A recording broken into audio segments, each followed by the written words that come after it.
لوگ دوسری شادی کرانا کیوں مایوب سمجھتے ہیں؟ کیوں مایوب سمجھتے ہیں؟ مایوب سمجھتے ہیں؟ جی ٹھیک ہے۔ مایوب اس لیے سمجھتے ہیں کہ پہلی شادی جو ہے نا وہ ہی نہیں اچھے طریقہ سے نبھ رہی، اس کے ساتھ ہی انصاف نہیں کرتے، اس لیے ایک اور لے آئے گا، 4 کر لے گا تو ظلم ہی بڑھتا جائے گا۔ اگر وہ لوگ پیدا ہو جائیں جو قرآن کے پیش نظر تھے اس طرح انصاف کرنے والے، پھر تو 1000 بھی کرتا جیسے پہلے انبیاء کے، تو کوئی خطرہ نہیں تھا۔ مگر کیونکہ پتا ہے کہ لوگ عدل نہیں کرتے، ایک بچی کے ساتھ ہی نہیں انصاف ہو رہا، جو معاشرے میں ظلم ہو رہا ہے کہ بیچاریوں کو اس طرح پیستے ہیں، کچلتے ہیں، روتی ہیں، کوئی پوچھتا نہیں۔ تو ایسے ظالموں کو کیسے اجازت دے دی جائے کہ پہلی کا حق ادا نہیں کر رہا ہے اور لے آئیں گے تو پھر کون پوچھے گا؟ یہ سوچنا چاہیے نا کہ عدل کریں گے آپ، عدل کی شرط لگی ہوئی نا کہ انصاف اگر کر سکتے تو کرو، نہیں کر سکتے تو ایک ہی، اللہ نے خود کہا انصاف تو کرتے نہیں۔ حالانکہ سارے یہ امت مسلمہ جانتی ہے کہ 2 طبقے ایسے ہیں جن کے بارے میں اللہ کے رسول علیہ السلام نے یہ لفظ فرمایا، انی احرجو حق الضعیفین المرأة والیتیم۔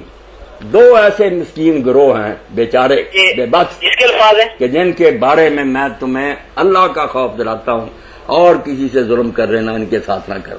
ایک عورت ہے، ایک فرمایا یتیم بچے، ان کا کوئی مالی وارث نہیں ہوتا، یتیموں سے جیسا چاہے کون ان کی پشت پر ہوتا، اور بچی جب ماں باپ کا گھر چھوڑ کر اب خدا سے کو ڈرے گا نا، ورنہ بیچاری کیا کرے گی، نہ پیچھے جانے کے قابل رہی نہ وہاں۔ تو یہ جملہ فرمایا آپ نے، انی احرجو حق الضعیفین المرأة والیتیم۔ 2 مسکین گروہ ایسے ہیں جن کے بارے میں کہتا ہوں بہت خدا سے ڈرنا، ظلم نہ کرنا۔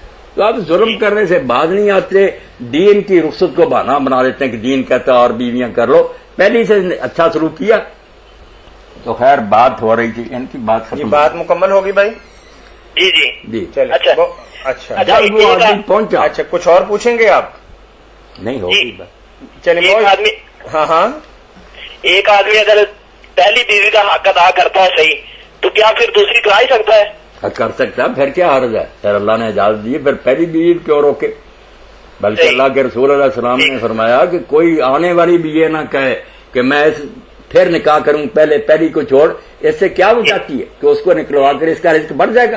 یہاں تقدیر کا آپ نے حوالہ دیا، اور بہن کہا کہ کوئی اپنی بہن کا برتن خالی کرانے کی کوشش نہ کرے، اس بیچاری کو نہ نکلوائے، اس کا رزق بڑھے گا، اس کو وہی ملے گا جس کی قسمت میں اللہ نے لکھ دیا۔ یہ کیوں گناہ گار ہوتی ہے؟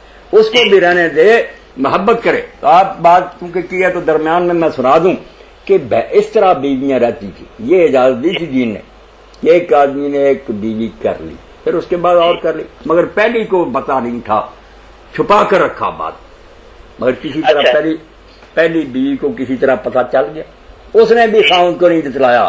یہ بات سنیں کہ جب دین تھا وہ کیا تھا؟ ہم بحثیں کرتے ہیں قانون کی، قانون سے کوئی کام نہیں چل سکتا، ذہن بدلنے پڑیں گے۔